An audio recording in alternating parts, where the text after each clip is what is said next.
I'm not sure if you remember, there was like a phone hacking scandal in the UK where some of the tabloid newspapers were hacking people's voicemails and using it to spy on celebrities. So like Rupert Murdoch owned newspaper like The Sun and the News of the World. So they were doing lots of this hacking and having private investigators to spy on people. And so friends and I thought it'd be funny to hack The Sun. Hello. Paula. I'll let you introduce yourself to the people who don't know you. Thanks. Yeah, great to join you here. My name is Donncha Ó Cearbhaill, and I'm a hacker and security researcher. I'm leading the security lab at Amnesty International. So we're a team of hackers, researchers, lawyers working to investigate how cyber surveillance tools are misused against activists and journalists around the world. So we do a mixture of lots of technical investigations and then try to do advocacy and campaigns to stop the abuses and to understand more about how to protect people who are at risk, like journalists and activists. How did you get into this industry? I saw from your blog post that you've been doing this kind of work for quite some time now. Like many people, I first got into computer security as a teenager. Hacking. Not my Were best you man, hacking games? I got in some legal trouble as a teenager. What? What happened? Before CTS, all these things were a thing. I was involved in like Anonymous and LulzSec back in the day. It was like hacktivist groups trying to do like political hacktivism. And I got quite a bit of legal trouble from that. So I was trying to figure out, okay, that's not a great way to do interesting computer work and try to help people. So I tried to then shift and say, okay, how do I use my tech skills to do work in the world to help protect people? And so that's eventually how I ended up at Amnesty. But I also worked in a few different places before on like DDoS mitigation services for civil society and other technical work with the Tor project, helping to improve the security of Tor and kind of various projects around that. But yeah, it's also kind of come into this mindset how to like I have a lot of technical skills and interested in computers, how they work, how to break them, and how that gives you an understanding about the world, and then trying to look at how to apply that then in a way that. So did you study computer science at university? So actually, I studied chemistry at university. And doing computer security as a hobby. I figured that doing chemistry as a hobby gets risk of legal trouble. So I figured I'd do chemistry at university. It turns out computer security as a hobby can also have problems. But then I guess it's like chemistry is a bit like hacking as well, because you're getting all these chemicals and molecules to try to put them in some scenario that go in a way that was never intended, and making something totally new that was nature couldn't have imagined. So it's a little bit the same mindset and a little problem solving. But then once I finished my chemistry degree, I was like, okay, let me go back into computer security and figure out how to channel that energy. So how did you get work in computer security, going on the fact that you did a chemistry degree? So first I started doing some volunteer work with the Tor project, like a Google Summer of Code program. So I was doing kind of like an internship with them, building tools to help improve how hidden services work, onion services work. And then got some more experience, and I had some kind of part-time experience doing programming, software development.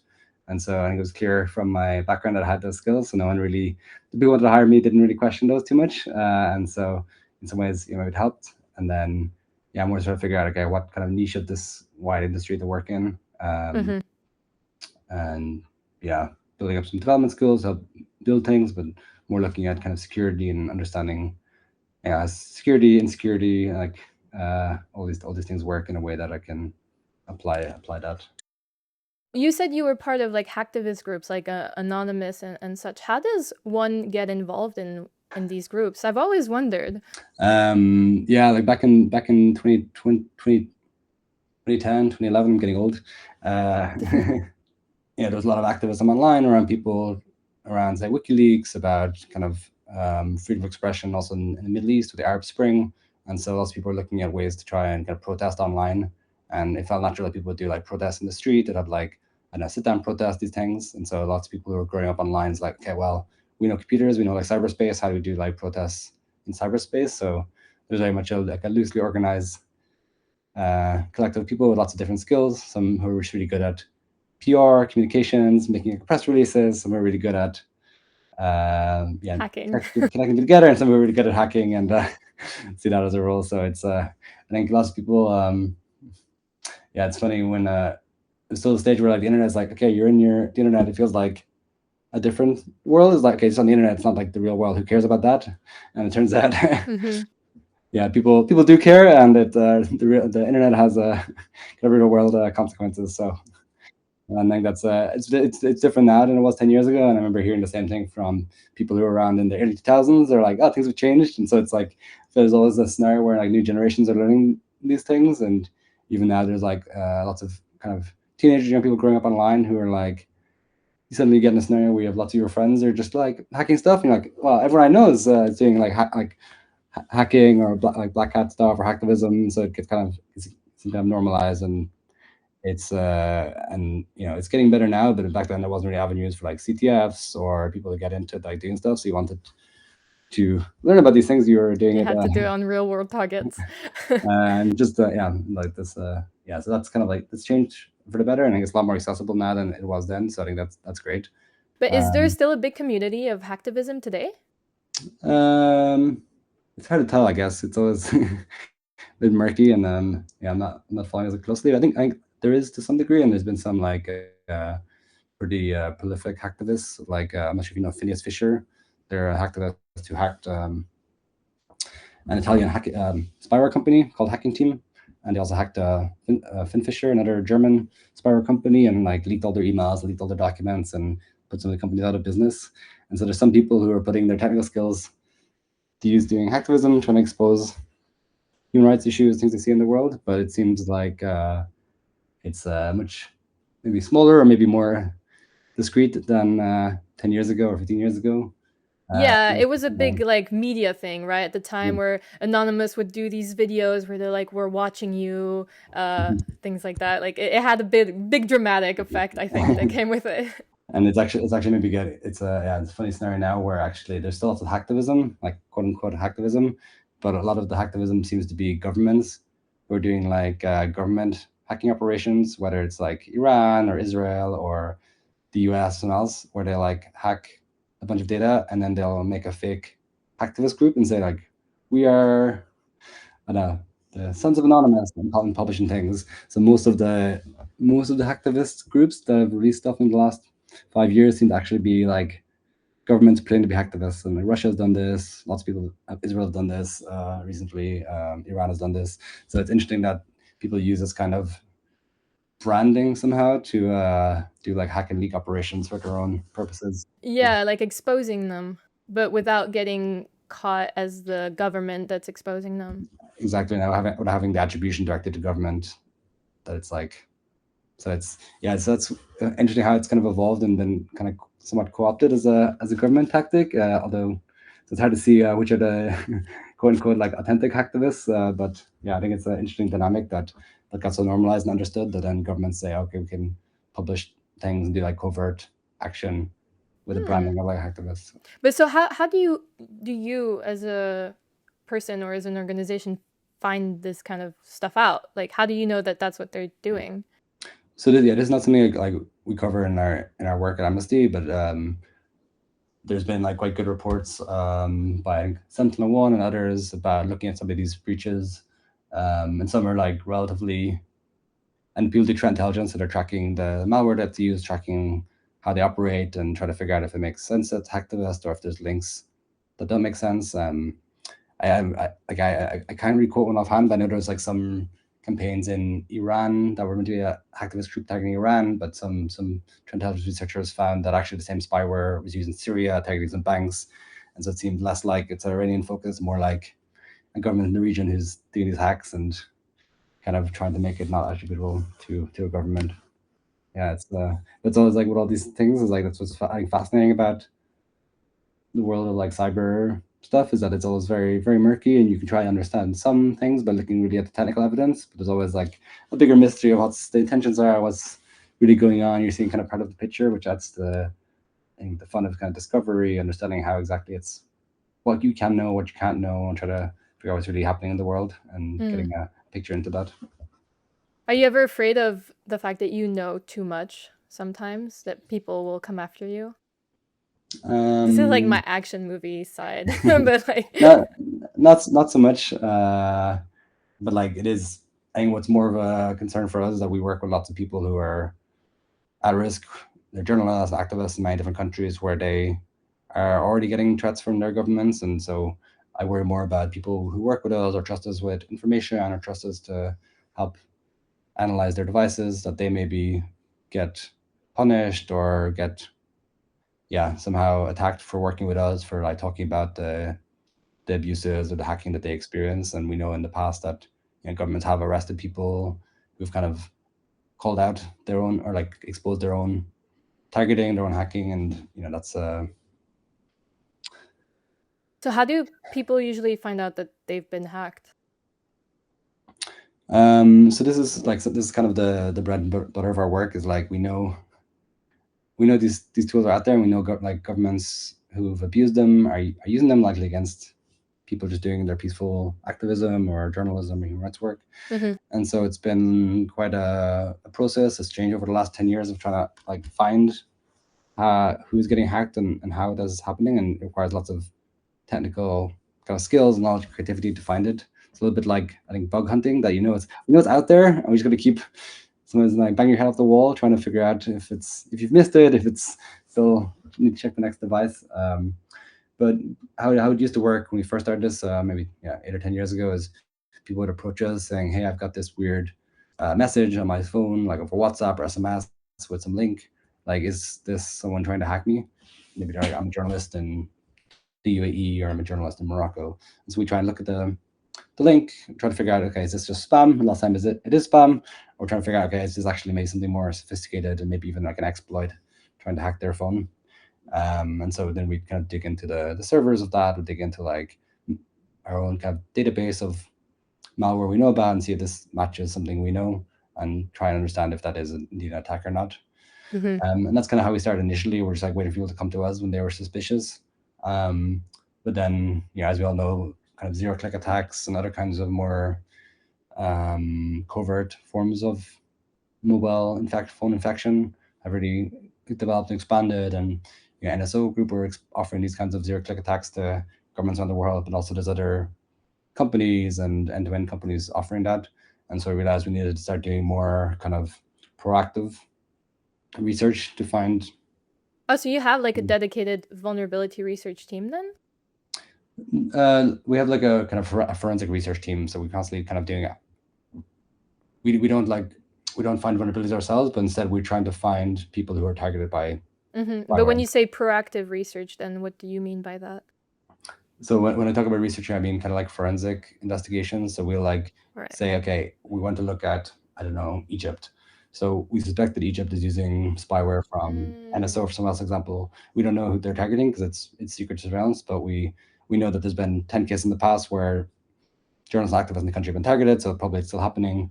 How do we go and find that evidence and uncover it and understand what's happening? And so we'll go and talk to our colleagues or partners and be like, okay, who are the activists or journalists or others in the country who are under threat? Maybe they're being harassed, maybe they're being, I don't know, sued for their journalism work, maybe they are having their accounts frozen by the government because they're trying to disrupt them. And like, if people are already being attacked in these kind of like offline ways, it's possible those people are also being attacked digitally.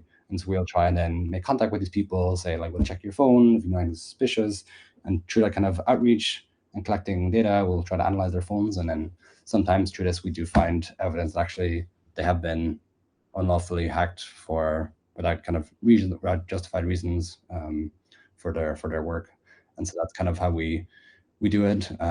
That's, of course, you can imagine like looking for a needle in a haystack, because we don't know what we're looking for. We don't even know maybe the spyware we're looking for, and it just takes a lot of work and patience and optimism and some luck as well to find these cases. And that's one approach. And then the other thing that's been a game changer the past few years is that Apple have also started sending out notifications to people who they suspect have been targeted with spyware. I read a blog post that came out like 2 days ago about a guy, someone who worked at Trenchant and was receiving these notifications as well. Yeah. And so that's one way we find cases, and it's and that's kind of like a high signal. So if people get those, it's quite a strong signal. We find lots of people who've got the notifications have been hacked.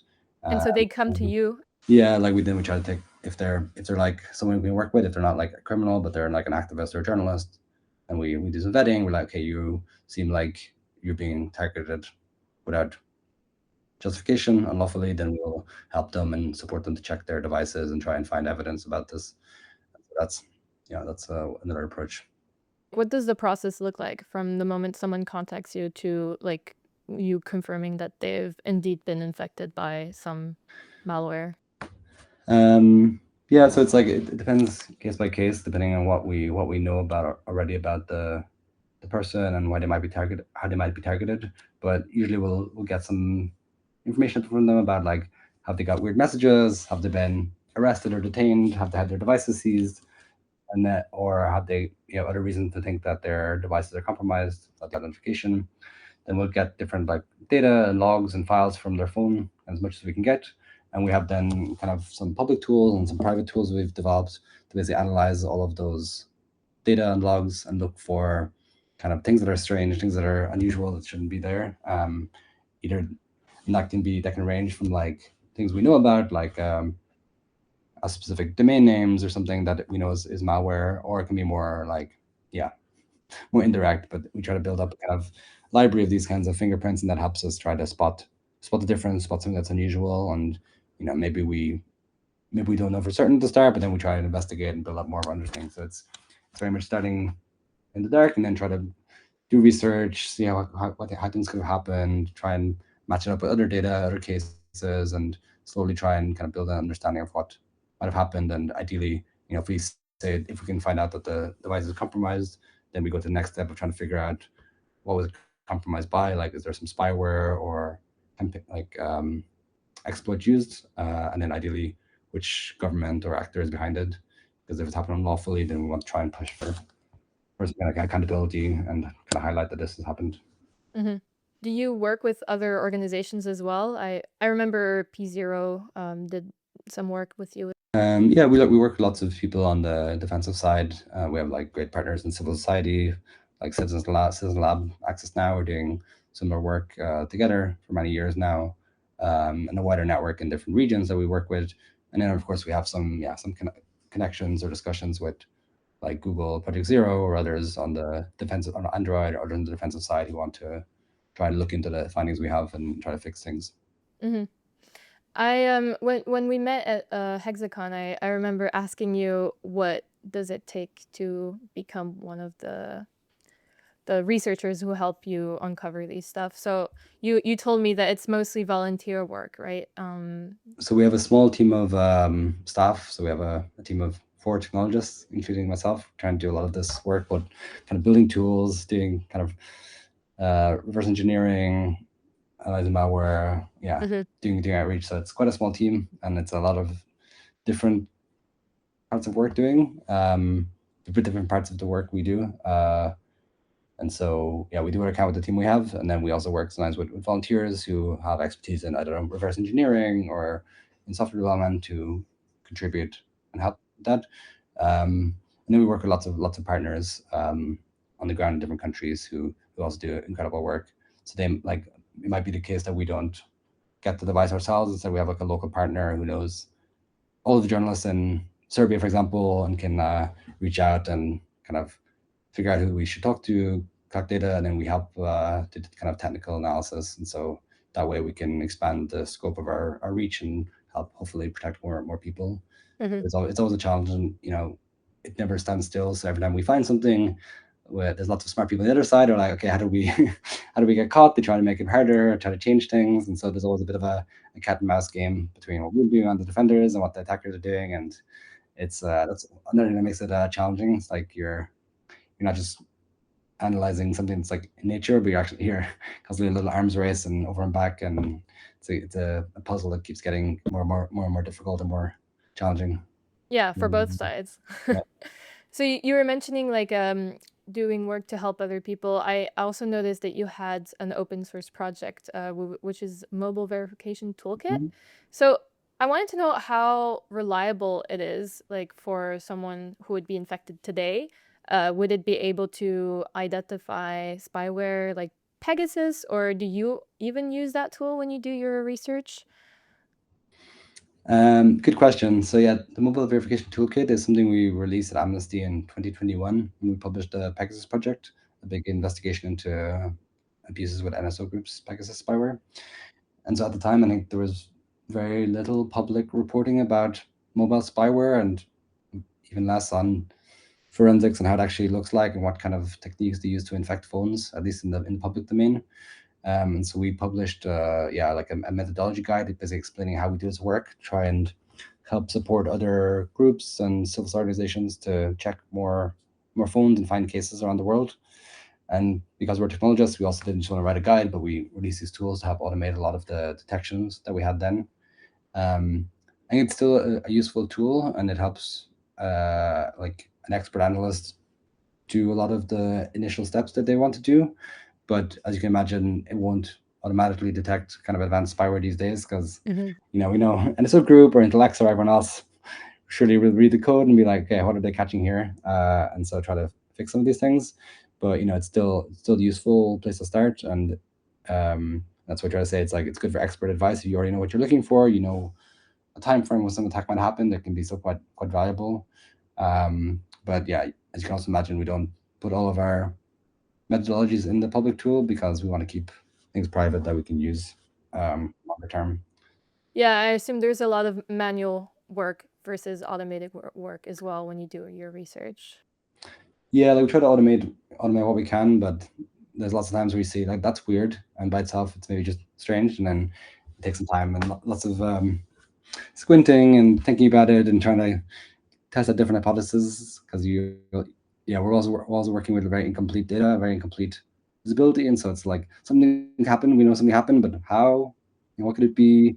Is it normal? Is it like just a bug, like a mistake in the software? Is it something malicious? And so uh, there's a lot of manual review and kind of creativity involved, but we try to at least to automate as much as we can to To be quick. Yeah. be quick and expand the process. How do you prove that the device was infected by a specific organization? Because you attribute things to NSO or Intellexa, but how do you know that it's them? It's a good question. So like we try to, we work in some of these companies for years because we just see again and again more cases where their spyware is used. And but it's not necessarily that we start tracking the company. It's like often we're just like seeing what comes to us and then building up our knowledge. With like someone like NSO, in our public reports, we've talked about that they have certain domain names they've used for years. And so once we know what kind of domains they use, we try to basically, find other similar domains and keep a track of those. So then we know, okay, these are all seem to be related to NSO. And so if we see that on a new phone, even just a domain name and a link, we're like, okay, that's probably NSO as well. And so we have different technical indicators like that we build up, knowledge of how the spyware looks, how it's delivered. And that's kind of the tech side of it, but we'd seldom publish, or we almost never publish something just based on technical artifacts alone, because those can also be faked or manipulated, or but we'll often have a whole range of technical artifacts, and then we'll also look at kind of more journalistic type research. So maybe we'll find that the evidence that Pegasus has been imported in the country. We might have other leads about who's using it, maybe even like financial documents, contracts, other things to help us back up our findings and kind of to support it. And quite often we work with journalists and other investigators to help track down the non-technical side of it, to build a better picture of the whole kind of ecosystem of who might have bought it, what tools there, when it was bought, who the customer is, and these types of questions. Not every time do we have all the answers we'd like, but Yeah. we get a surprising amount of information. Quite a lot to understand a little bit better what's the broad picture of how these things are working. I have some questions about some of the things that you said at the closing keynote. Because well, I don't work in this industry, but I have friends who do in a way. And one of the things that they thought was not specifically funny, but like that they picked up was this idea that if your company slips up, or if you notice that one of your exploits was used, to just raise your hand and take accountability for that. But one of the things that they were concerned about was a lot of them are under NDAs, or they could actually go to jail if they say that they worked on some type of product. So how would those people navigate the situation? No, it's a good question, and yeah, I'm sad nobody put their hand up at the Hexacon talk. I was hoping somebody would volunteer. I was like, that's my one on the screen. But no, I think it is challenging, right? And this is like one of the issues we have with trying to get accountability for here is like even the governments who use the tools, even if we find it used against a journalist, they say like, oh, national security, we can't talk about it, and too often. Sometimes there can be real national security arguments, but too often national security is like a blanket defense that governments and others will use to avoid, acknowledging what they're doing and to kind of hide accountability. So like that's a challenge. I know that's a real thing. We've got NDAs and restraints, but I do think the industry should also have a incentive to try and resolve this. Like one piece of feedback I heard from a few people at Hexacon is that their company is trying to do a good job, but all of the bad press for NSO, Intellexa, and other people who are kind of the bad actors is creating problems for all of them because it's getting harder to export things. Their products are seen as, I don't know, like damaging human rights, and that's like a problem for the whole industry, including companies that are legitimate and trying to do a good job to not contribute to human rights abuses. So I think, I don't have all the answers here, but I think there is also importance for the industry as a whole to be like, okay, if you don't want to be all regulated or under US sanctions or having more regulation, more control, then I think it's important for the industry to try and find a way to call out the bad actors. Even having in your contracts, if we sell to this government, if we find it's being abused, you waive your confidentiality requirements that we can disclose this.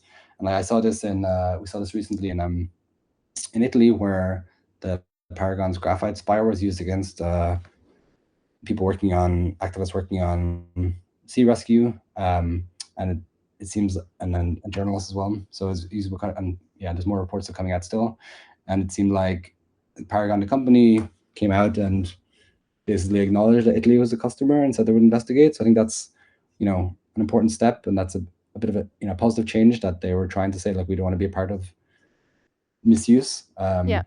And so like there is avenues there. And I think that's Paragon showing a very different approach to NSO. For 10 years, we've seen NSO being like, oh, we couldn't possibly talk about customers and we may investigate, but we'll never tell you anything. And you see the next 2 months later, the same customer is abusing spyware again. And that's, I think, that's lost a lot of credibility for the industry as a whole. And the only way to try and build it up and not be cast by the same brush and being subject to the same kind of regulation or even sanctions is to, I think, try to differentiate yourself by your actions and finding ways to call out customers that misuse tools. So like I said, put up the hand if your exploit has been found in the wild targeting somebody. Maybe it's not that you as an exploit developer, even as a company, maybe you didn't even sell it to that government. Maybe it's been stolen or resold.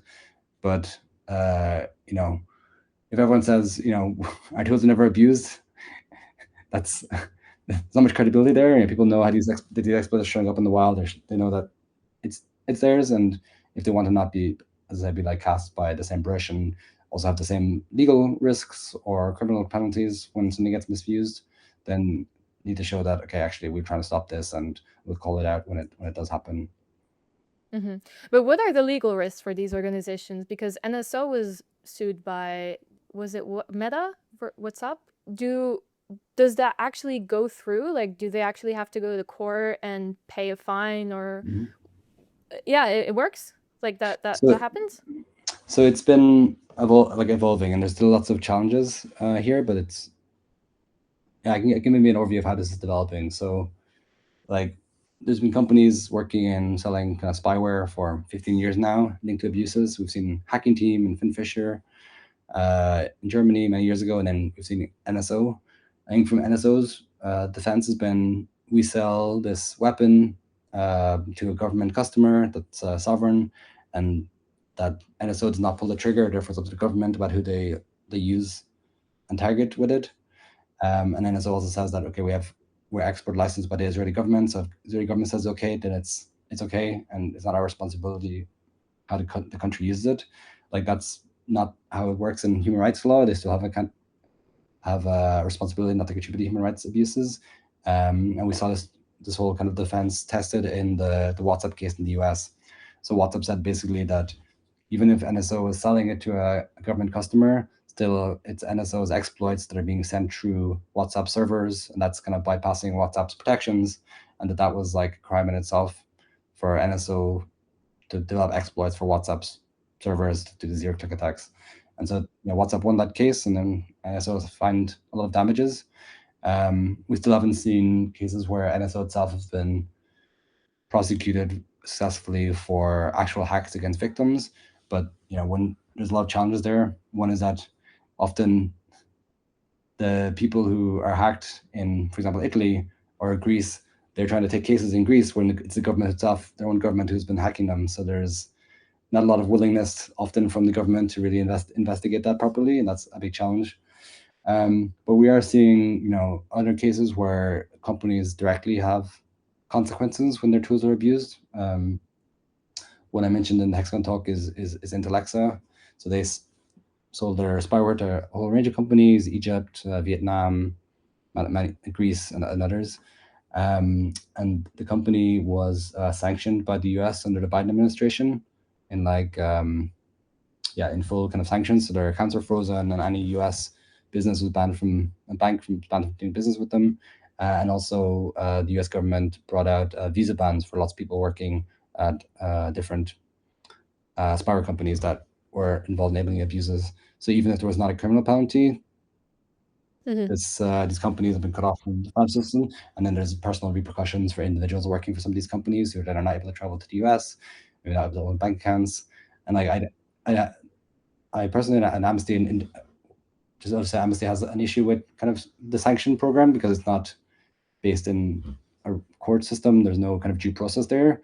But I think in practice, this is a pretty big risk for people who are working in this industry, especially if you're an exploit developer, you're selling to some broker. Do you know if the exploit is going to get sold to DOE or get sold to, I don't know, China or Iran, and maybe it's used to target the US or target another government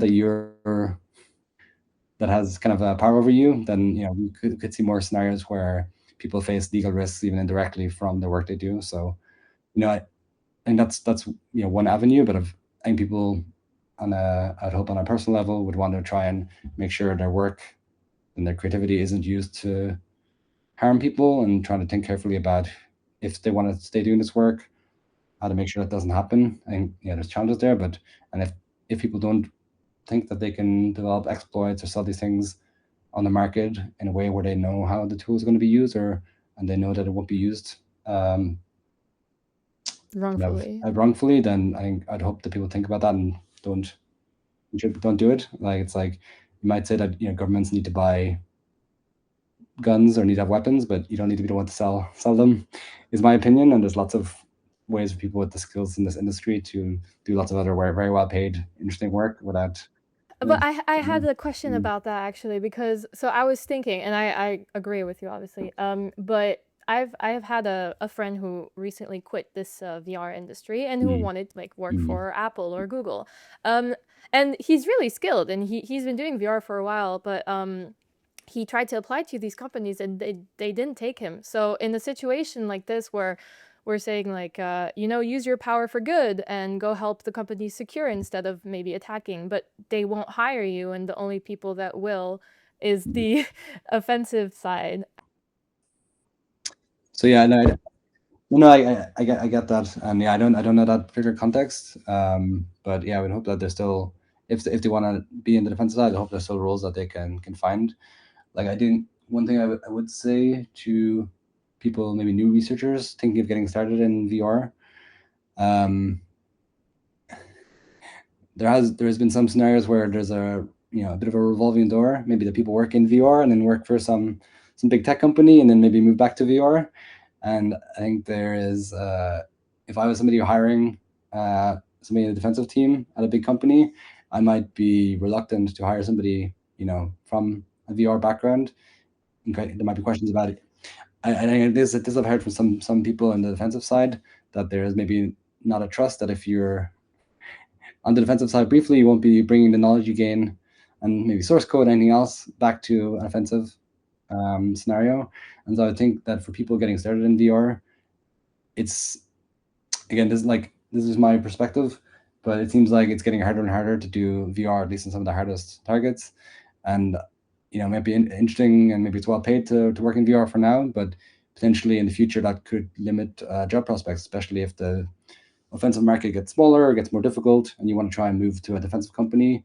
I know, and I've heard this, people in the industry say this, like about people at NSO, is like we'd be reluctant to hire people who worked at NSO even after all of the abuses were happening. And maybe people feel the same about people working in offensive cyber. Can we trust you that you won't take knowledge you get in a company on the defensive side and then take that back or to the offensive sector? And so that's something I'm hearing secondhand, but I do think it's something to keep in mind about for your future career prospects. If you're somebody just starting out, thinking and considering if you want to work in VR or work in a defensive role, maybe working in a VR could limit some options and trust in the future to work in the defensive side. Okay, but then so essentially people who do want to do good with their power, they're a bit limited then at this point. How would they keep working in the thing that they love without wondering if their work is used wrongfully? Well, I do think, like I said, I do think it's challenging. I don't think there's easy answers here, but I would encourage people to work on the defensive side if they can, if they can get a role there, because at least that's some way you can at least know how your work is being used. And if you can't do that, or you want to be on the offensive side, I do think trying to be as careful as possible to understand how these things, how your tools may be used, and ask questions, and try and push for that, because I think researchers, especially top researchers, have a lot of power in these companies. It's like, if all the researchers left and the company is out of business and the customers like will get the stuff, and we've seen that in the past with researchers leaving companies and that kind of being the debt of the company. And so I do think if researchers have questions, they should really be pushing for answers from their management, from their customers, making sure they're not selling to a broker who could resell to all kinds of people without having any real visibility into that. And if you can't get those answers, and they'll say it's confidential, or they give you a strange answer, or you don't feel like comfortable with it, and think there's something else going on there, I think people should really stand up and say, actually, I'm not going to contribute my time and expertise and creativity where it might create that risk. And I'm not suggesting a offensive security union, but I think if there's more question, if there's Why more not? question, I'm an optimist. I think if there's more people questioning about that, and asking why this role is paying twice as much as another role, I think it'd be harder for bad actors to get people, developing tools, developing capabilities that are really likely to get misused. Do you think that the compensation that companies like Apple or Google give for very specific vulnerabilities, like or exploits, like RC zero click or something? I think the one you presented was, oh no, it wasn't you. I think it was the keynote, open keynote. It was like $1 million for an Apple something, iOS something. Do you think that sort of compensation is high enough to compete with the offensive market? So that I can't really speak to. I think maybe you have a better sense of the offensive market and how much people are getting paid for these kind of capabilities. Of course, it's never going to pay. Like, I don't think it's going to pay as much as the offensive market, and that's never the case. But I think it's in some ways it's secure where the money is coming from, and maybe there's still a scenario where people can do good work there, and have a very good life. Maybe not as Oh yeah. millions as before. So I don't think that should be. I would hope that's not the only consideration. And like I said, these other risks that are coming down the line of like visa ban, sanctions if you make the wrong choice. I think that's a very big cost and risk, and that if you're weighing these up and you're like, do I want to work for a company that's set up a year ago and don't quite know who's funding it, but they pay me lots of money and cross my fingers, or would I rather sell that capability to Apple for a third or fifth of the price, but I know I'm not going to be on any sanctions list, or not be able to travel, or I'll be banned from working in any other future job outside of the defensive sector because my name got linked to abuses and human rights abuses. I think there's a pretty big cost and risk there that need to be balanced up. And I think more people are starting to see that in the last few years, as it's not just a tech industry kind of flying under the radar, but there's more awareness in governments and companies that this is a big risk and a real human rights violation that's causing a lot of problems. And there's more willingness from some governments to try to tackle aspects of that. Well, I guess like $1 million is, yeah, it's a huge. I mean, I can't imagine that. But also, like in this scenario, you don't actually have to be hired by Apple. You can still get paid by Apple, do some good work, and get a good compensation. You're, I don't know, four of your friends, and you spent the whole year hacking, get 1 million, split it, the four of you. Would Yeah, that's definitely possible, and we saw that with tomorrow there's someone doing a zero click WhatsApp RCE for Pontoon. Like, what? That is crazy. I actually had a bet with my boyfriend that he was like, nah, that's never gonna happen, like no one's gonna show up with this, and I was like, I think like $1 million is a lot. I think someone will show up. I was right. So we'll all be watching carefully tomorrow to see how this this turns out. Yeah, super excited about that. Yeah, I was obviously very wrong. I lost the bet. But yeah, Podtone and stuff like that as well. I guess you can use your power for good in a way. Like, you get some pretty good compensations there as well. But like, about like offensive security, do you think that these kind of tools can be used for good? Like, taking a step back, it's, most of these tools are used for surveillance. Some are used for intelligence gathering, some are used for criminal investigations, but I guess a lot are used for intelligence. But if you look just at criminal cases, like, of course, police forces and governments that have like proper oversight, they have a range of tools that they're allowed to do. They're allowed to impinge on people's rights. Like, a police is allowed to surveil you or allowed to detain you, if there's a legal basis for that, and that's what everyone kind of accepts as it's that it's okay for states to impinge on your rights with controls, with oversight, if it's necessary to investigate crimes or to protect people from other harms. And so then I think just the question is, okay, in what scenarios is it legitimate to surveil people, and what protections can be put in place to make sure human rights are not violated? And yeah, I'm going to acknowledge that I have a certain perspective because I only work on cases where it's abuses, right? We don't work with criminals. We don't work with anyone who's not targeted because of their activism or journalism. So all the cases we see as abuse, so we're biased, Yeah. right? So I don't know. Like, I have to, of course, I assume there's some governments who use these tools in some legitimate cases. You would imagine, but we just know that we see countless cases still that these things are getting abused, and so I don't think it's good enough or acceptable that this industry as a whole is still contributing to abuses, whether directly or indirectly. And so I'd be quite concerned that without more regulation and control and accountability, that we're gonna keep seeing these tools misused. And even just one case of misuse is, I think, too many. And yeah, that's a challenge. That's why we're working this, is at least trying to document how we see this work happening in practice, and that information we hope is useful for regulators, but also for people in the industry to know, okay, which company is enabling hacking of journalists, or which exploits are being used in that way, and try to make better decisions to not contribute to that, and also to to try and, if you're working for NSO, maybe leave NSO, or if you're working at other companies, to not do that. And I think this is important because there's a lot of information asymmetry in this industry as a whole.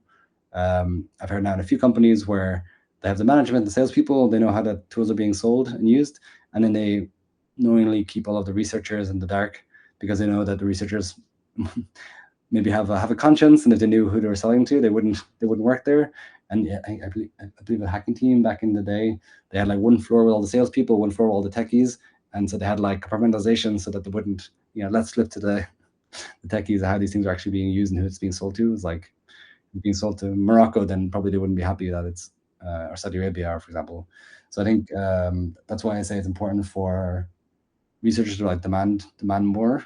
If they can tell the salespeople this, they should be able to tell the researchers. If they want willing to disclose more on this, then it's probably because I have something to hide. In the same way, I hope that our reports are not just like that; they also help people working in this industry to understand more about how the companies they work with are acting, how this industry is working as a whole. So that's why another reason we publish these reports.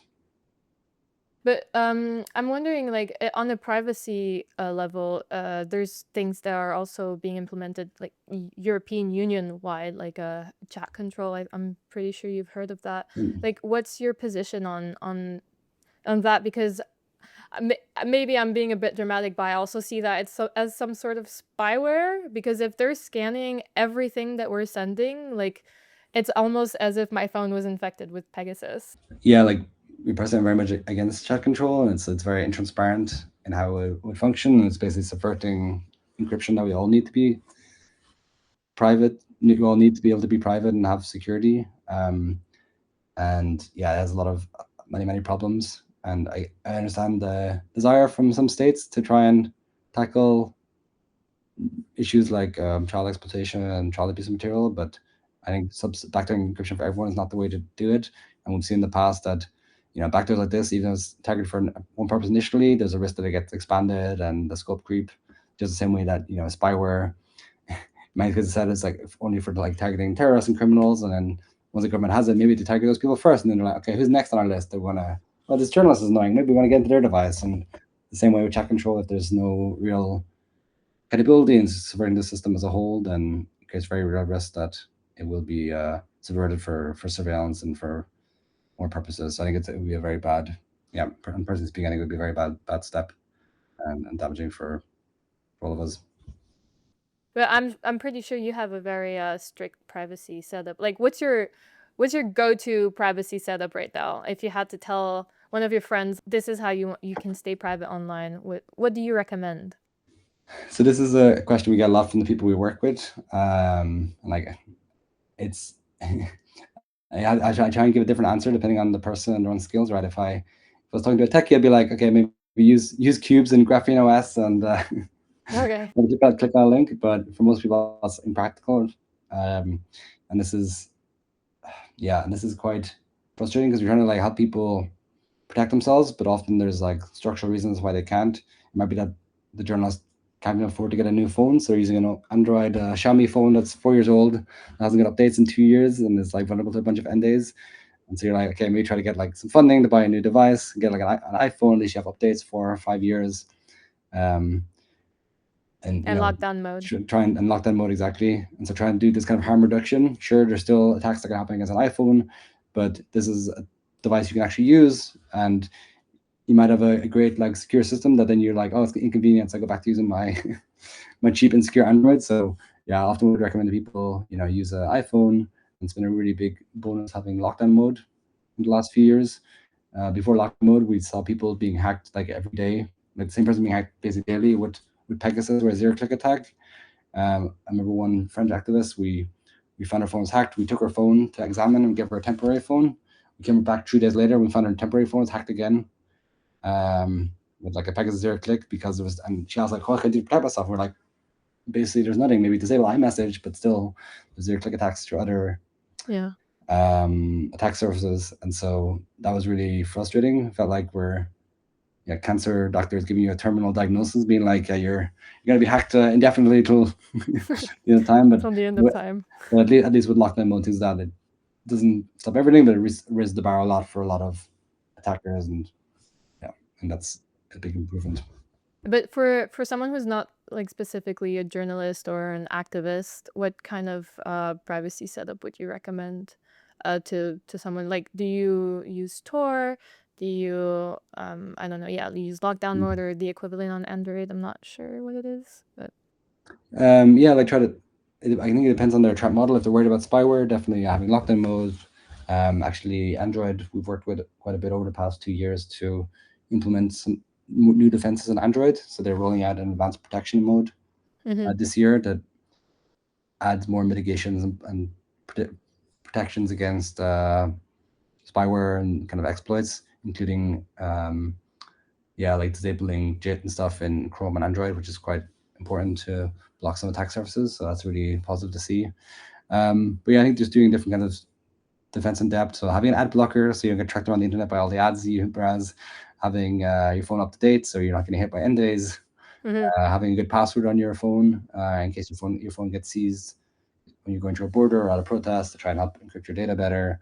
With lots of like, and then just trying to like minimize that the risk, even if someone gets into your phone, that there's less sensitive data there. So like stuff like disappearing messages. If you're a journalist, all the data in one place that's not kept around forever. Instead, you're having things being deleted, Yeah, so it's hard to give a definite answer, and everyone wants certainty. And like we can never, as you know, with the space is like you can never be 100% secure. It's always like you fix some things. There's always new clever people trying to find a way in, but at least try to at least raise the bar for people who are at risk. So I have a closing question, and I have a curious question after that. If you could change one thing about what we think about cybersecurity, human rights, what would it be? It's it's a good question. I think I'd probably try and reframe, like we're all technologists, look at this from a tech perspective, but I try to like reframe that's not just about the spyware, the exploits, but when these tools are abused, it's really about power. It's about people who have power trying to use these tools to maintain their power. And this is what we see so often. You know, a government who has lots of money and power, often has authoritarian governments. They're like, we want this because we want to have knowledge about everyone who could pose a threat to us. So we want to know what the journalists are saying about us. We want to know what the opposition politicians are saying about us, and then we want power to interfere in the system, in the country, in the world, to maintain their power. So you know, people don't just use these things for surveillance. They use it to influence the world. So if they try to discredit a journalist, they try to like find their sources, they try to arrest people, and then if we're in a world where there's total surveillance or the state has that power, they can maintain that power indefinitely. You know, we see in Germany the Stasi, who had all kinds of informants and all kinds of technology to use to surveil people, and they couldn't surveil everyone. But now, you know, with like so much big data going to ad brokers, so much data from like facial recognition cameras, number plate cameras, spyware, surveillance. You know, if a government had so much power, maybe they could, stop everyone who wants to speak up and scare them from doing that.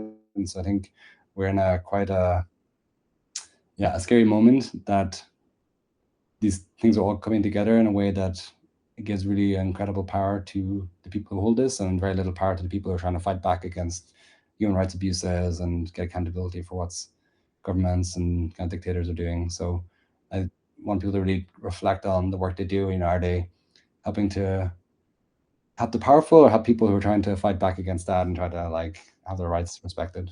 And it's really a question of that. So what kind of skills would someone need to start getting involved in this kind of work? Well, I think people can do things in all kinds of different ways. It's from a local to a global. It's like if you've got tech skills, go to your help out your local group of protesters trying to protect against ICE who are like, are we worried about IMSI catchers and don't know how they're getting surveilled and tracked? You know, give them advice that they can help you to protect themselves. If you have, I don't know, if you're working at a company and you see something that you don't like, be a whistleblower, speak out to a journalist. You can reach out to people like us, take information confidentially, and we have in the past to help like document and stop abuse that are happening. People can try to find ways to use their tech skills, building open source software, working with a company doing defensive work to try and improve the ecosystem and make some of these attacks more difficult. I think there's a whole range of things people can do, and also if people have lots of money that they are feeling Generous. generous / guilty about, you can also make donations to yeah, good that's where you're going. they can make donations to good causes, things that people are trying to make a difference on a whole range of issues. Okay, I have one last curious question, just because you mentioned it. It's not my notes. Is there anything you can tell me about your anonymous days? Because I am just like, like is there anything that's public or that you can talk about I don't know, stuff that you hacked, how you got in trouble, just like a 2-3 minute. I can talk about one one incident that was in court. It was like in 2011. I'm not sure if you remember, there was like a phone hacking scandal in the UK where some of the tabloid newspapers were hacking people's voicemails and using it to spy on celebrities and all kinds of people. Who was doing this? The media? So like Rupert Murdoch owned newspaper like The Sun and the News of the World. So they were doing lots of this hacking and having private investigators to spy on people, including a dead schoolgirl, listening to her voicemail messages from her parents and people. It was really, really pretty despicable. Oh my gosh. This was back in 2011. It's been a big public scandal. And so friends and I thought it'd be funny to hack The Sun at this time and put up a fake story on the homepage of The Sun saying Rupert Murdoch had died of a drug overdose as a kind of a trolling opportunity. Oh, so like you defaced their website? Yeah, it was good. It was a good learning opportunity about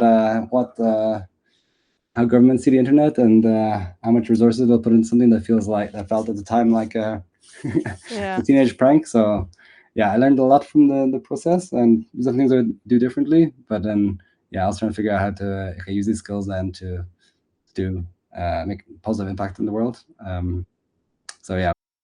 Embarrassing a fun fact, I guess. Anonymous is one of the reasons why I wanted to become a hacker as well.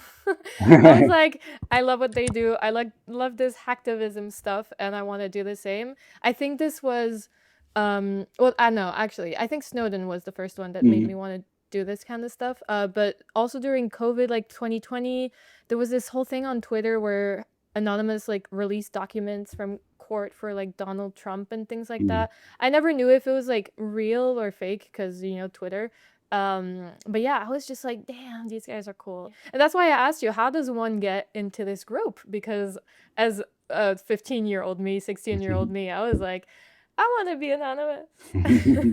But I never knew how to get even close to that at the time. But anyway, I guess it does like still inspire people to do hacking and things like that. So super cool. But I think that was like I was at the time I thought like, okay, if you hack things and like put information on the public, there's a problem of lack of information. So like revealing things that are hidden and like whistleblowing.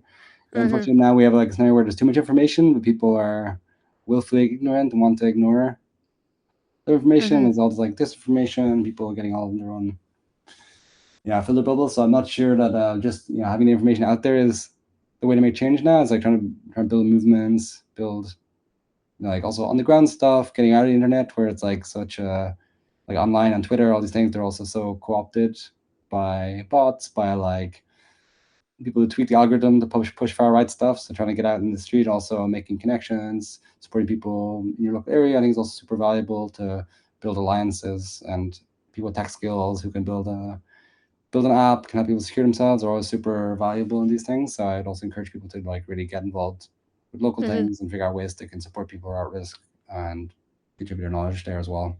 Because it's going to get, unfortunately, with the political situation in the US and worldwide, I mean, we're going to have more need to fight back in these things any way we can in the next few years. Do you have a lot of hope for the future? I'm an optimistic kind of person, but we're all invested in the future, so we gotta keep doing what we can to try and make the best outcome. But it's never a straight road or not without challenges. So here's hope. Amazing. Well, thank you so much for your time, and I could go on for like 2 hours, but I'm gonna let you go. Super, thanks. That was a really good conversation. And I would just say, like, to anyone who listens and has questions, wants to reach out, I'm always available. Hit me up on Keybase or on Twitter, and happy to talk. And if you have things that you want to share, or things you want to talk about, I'm here. Go whistleblow to Donncha. I wouldn't say no. I think there's a lot of gray in between, but I think there's if you want to do good work in this industry, I think it's in everyone's interest to call out the people who give everyone a bad name. So, well, thanks so much for the conversation. It was really interesting. I really enjoyed it. Yeah, thank you so much too.